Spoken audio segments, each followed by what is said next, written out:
Salut, désolé de déranger encore. Euh, je vais juste laisser pour un moment l'affaire Didi, l'affaire Pierre Palmade, l'affaire Jean Pormanov de côté pour parler d'un autre sujet, un peu plus joyeux. En faisant des recherches sur l'acteur Robert Carlyle,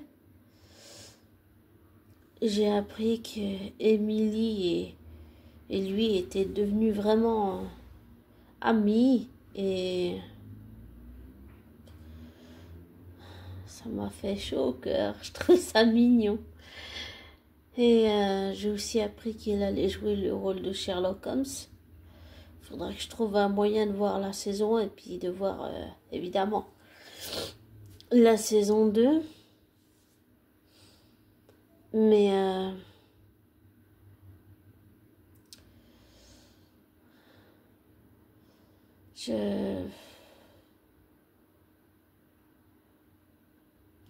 désolé, les mots me manquent, mais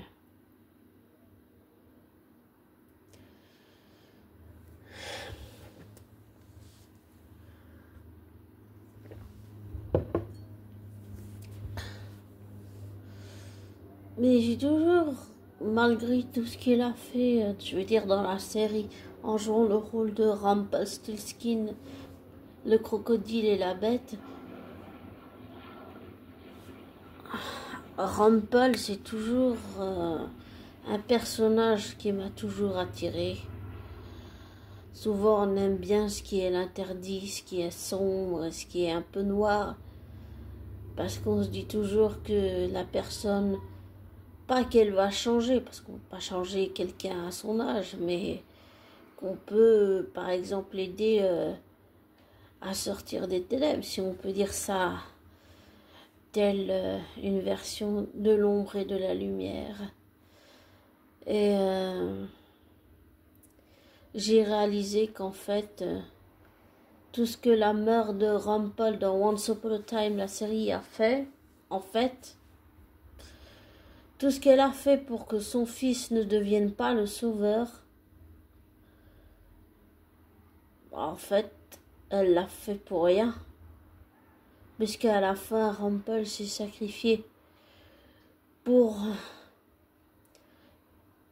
empêcher son double maléfique de nuire et pour sauver Killian, le capitaine Crochet. Et quand j'ai vu la fin de saison, je me rappelle quand j'ai fait un audio sur ça, je pleurais comme une madeleine. Parce que j'ai réalisé, peut-être inconsciemment sur le moment, et je l'ai compris bien plus tard, donc que maintenant, même si ça paraît idiot, qu'en fait la prophétie qui devait faire de Rumpelstiltskin le sauveur des mondes, eh ben elle s'était réalisée. Et je sais pas, je me suis effondrée sur moi là ce jour-là. Et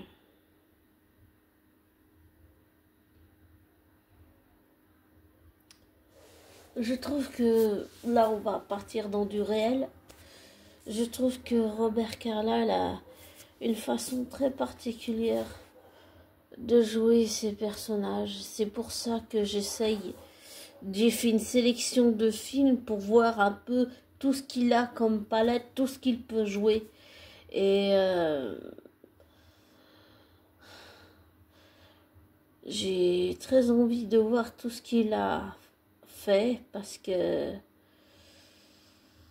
parce que souvent, tu sais, quand on écrit une fiction, on s'inspire de personnes réelles. Et pour mon personnage principal de fiction, je m'inspire d'une personne réelle. Et je m'inspire de tout le travail et de tout ce que Robert a pu faire parce que c'est vraiment un être humain et un artiste qui m'intéresse. Mais j'ai conscience, par exemple, que même si je fais un lien, comment on peut dire, social entre le fait que j'ai été abandonnée en étant bébé et lui quand il avait 3 ans par sa mère, j'ai conscience que même si je fais ce lien dans ma tête, j'ai conscience qu'en vrai, hors caméra, je veux dire, je ne connais pas le vrai Robert Carlyle, je ne sais, je n'ai aucune idée de qui est réellement Robert Carlyle, je veux dire, en privé, si on peut dire en personnel, en intime, hors caméra. Et non, j'en ai franchement aucune idée. Et je pense que quand on apprécie un artiste, même s'il a ses pardons, il faut ne pas les oublier, mais et savoir et avoir conscience qu'elles sont là. Mais avoir conscience que même si on est fan d'un artiste ou quoi, on ne connaît pas réellement la personne hors caméra. Et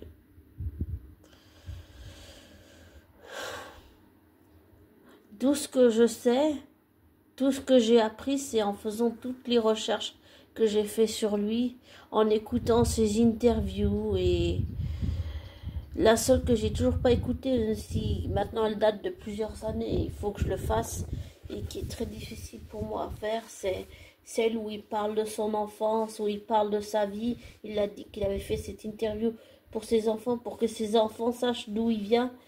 Et c'est la seule que j'ai pas fait parce que je sens qu'émotionnellement ça va être difficile pour moi. Surtout sur le plan émotionnel. C'est pour ça que je la repousse parce que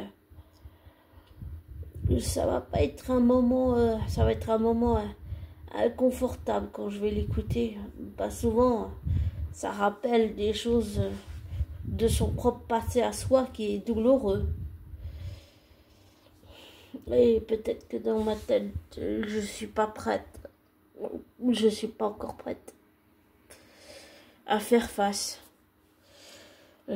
Peut-être que le moment venu, je le ferai quand je me sentirai prête. Je sais pas quand.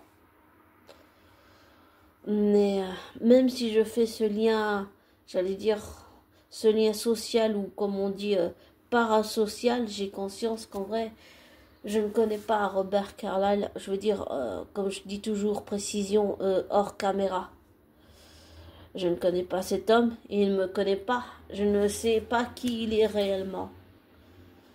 Et tout ce que, comme j'ai dit, tout ce que je sais, c'est je le sais à travers ses interviews, à travers tout ce qu'il peut dire. Et je trouve que c'est un être humain et tout son travail, pour moi, mérite. C'est quelqu'un qui mérite d'être connu et qui mérite, disons, pour moi, plus de succès que ce qu'il a en ce moment. Et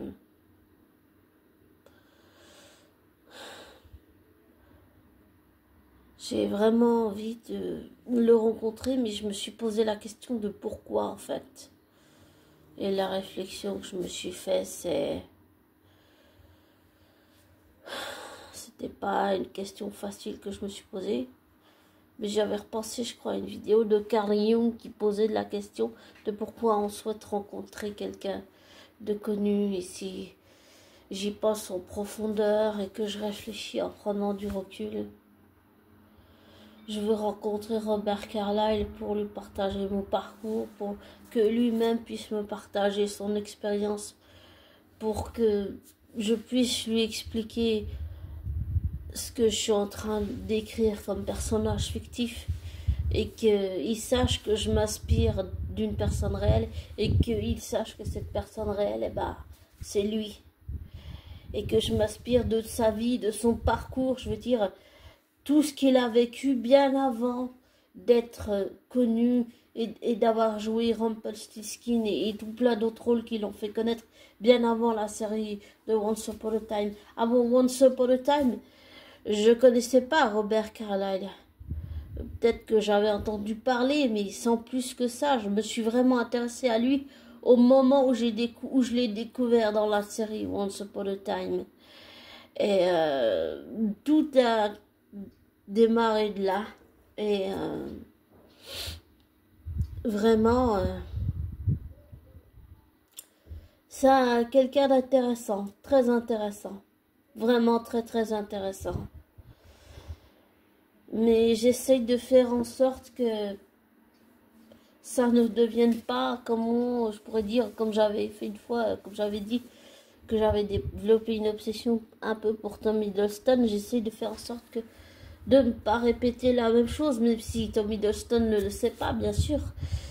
J'essaye de ne pas répéter la même erreur avec Robert Carlyle, de ne pas développer une obsession malsaine, voilà. Et d'essayer de m'améliorer, de prendre du recul. Parfois, ça fait du bien de couper, parce que avoir la tête tout le temps dans le guidon, c'est pas bon non plus. Mais je me suis un peu éloignée de ce que je voulais dire, mais je veux le rencontrer pour, pour lui dire que j'apprécie son travail, que j'apporte peut-être un personnage fictif avec moi, que je m'inspire de lui pour ce personnage fictif. J'allais dire que j'apporte ce personnage fictif dans mes bagages, mais pour le lui montrer, pour le partager. Et parce que oui, j'ai vraiment envie, j'ai une soif d'apprendre, de connaissances. Et je pense que je suis pas la seule. Plein de gens partagent ça dans le monde avec d'autres personnes, j'imagine.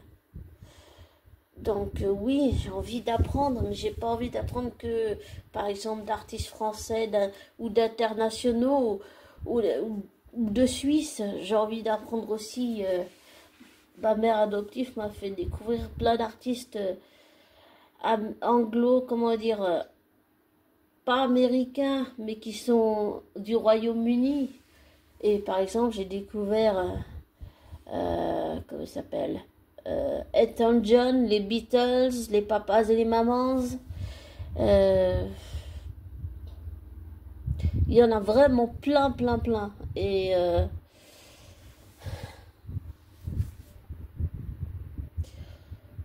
Elton John, je crois, maintenant, il est à la retraite.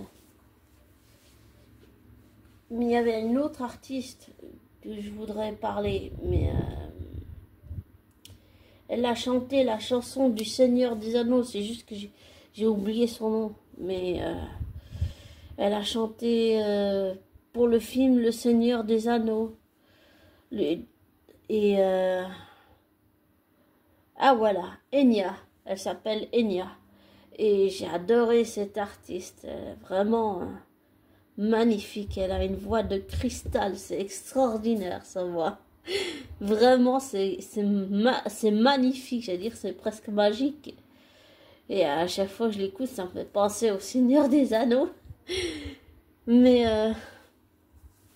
ouais, j'ai vraiment envie de rencontrer Robert Carlyle pour un partage d'expérience, oui, j'ai envie de garder contact avec lui, mais j'ai conscience qu'en vrai, je ne le connais pas réellement, hors caméra.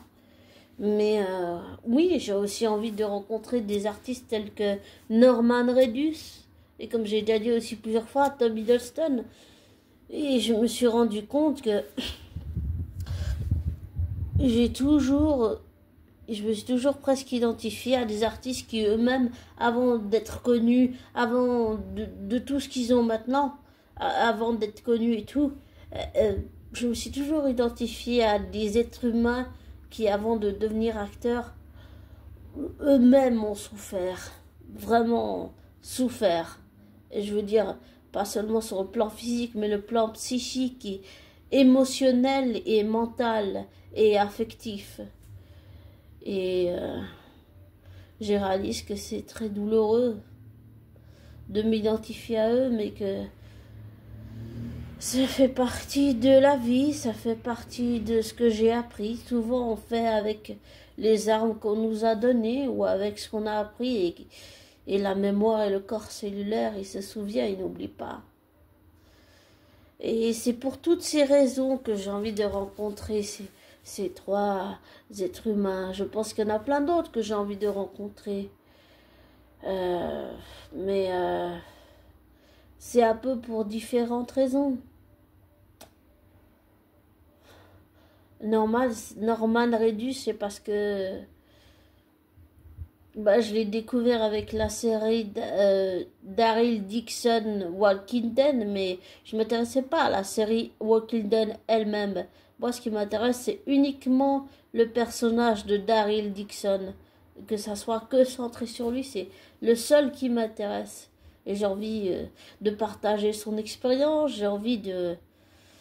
Oui, mais j'ai conscience que je ne connais pas réellement Norman Reedus hors caméra, je ne connais pas l'homme qu'il est en vrai. Et Tom Hiddleston et Robert Carlyle, c'est pareil, je ne connais pas les hommes qui sont hors caméra réellement, je veux dire. Mais j'ai envie de partager avec eux de l'expérience et j'ai aussi envie, je pense, d'avoir des conseils de gens qui ont de l'expérience, qui savent les pièges qu'il faut éviter quand on veut se lancer dans un projet artistique. Et j'ai une référence, j'ai Junior Chaka qui est un superbe artiste que j'ai déjà rencontré. C'est une excellente référence. Mais je ne l'ai pas encore demandé, peut-être que je n'ose pas, mais c'est un artiste que j'ai déjà, un homme, un être humain que j'ai déjà rencontré. Mais oui, avoir pouvoir expérimenter, je ne sais pas si on dit que ça comme ça, mais expérimenter, enfin à échanger quoi, avec plein d'artistes du monde entier. Je trouve que c'est un très beau partage et c'est bien mieux qu'à travers un écran ou un ordinateur où on est tellement sur nos ordinateurs, nos écrans de Natel, qu'on n'arrive même pas à connecter à l'autre. Et moi, c'est ça que je veux reconnecter à l'autre, mais pas à travers un Natel ou un écran, reconnecter à l'autre en étant face à l'autre, en pouvant échanger. Bon, je comprends que des bribes d'anglais, mais si la personne arrive à parler un peu français, ça peut m'aider. Mais ouais, j'ai vraiment envie d'échanger, ouais, partager de l'expérience, voilà, c'est tout ce que j'ai envie.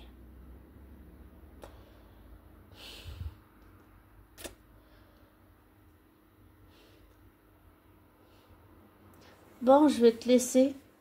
Comme toujours, ne prends pas pour argent comptant ce que je te dis, ne te laisse pas influencer par moi, fais tes recherches, tes vérifications, tire-en tes propres conclusions. Désabonne-toi, des likes. Et aussi, je voulais juste finir sur deux autres choses. Enfin, sur deux groupes que j'adore. C'est Hardcore Superstar, qui est un groupe de Suédois, et Gotthard. Là aussi, même si c'est de la musique, du hard rock et du heavy metal, là aussi, tu vois, j'ai envie d'échanger avec ce genre d'artistes parce que ça peut justement m'aider pour partager de l'expérience et tout. C'est ça, et ça aide aussi, ça peut aider à éviter des pièges de l'industrie, éviter des pièges dans beaucoup de domaines. Et ça peut être très utile de s'inspirer de l'expérience de quelqu'un d'autre pour pouvoir s'en sortir. C'est très inspirant. Voilà. Et je sais pas, j'avais envie de partager un audio comme ça, où je parle de ces artistes, de ces hommes, de ces êtres humains, avant tout des êtres humains, qui m'intéressent et avec qui j'ai envie de partager, mais comme j'ai dit, pas à travers un écran ou un ordinateur, mais partager en vrai, même si je peux comprendre que des bribes d'anglais, je ferai avec, tant pis, mais ça aide bien si la personne parle un peu français et comprend ce que je dis, mais oui, partager l'expérience, reconnecter avec quelqu'un, mais pas quelqu'un que tu connais, et quelqu'un qui est un artiste, quelqu'un qui a de l'expérience, qui peut t'aider à éviter les pièges et qui peut te partager son expérience pour te donner de l'inspiration, tu vois. C'est ça que j'ai envie. Voilà. Bon, je te souhaite une belle fin de journée. Pardon, j'ai la toux. Et le meilleur pour toi. Bisous.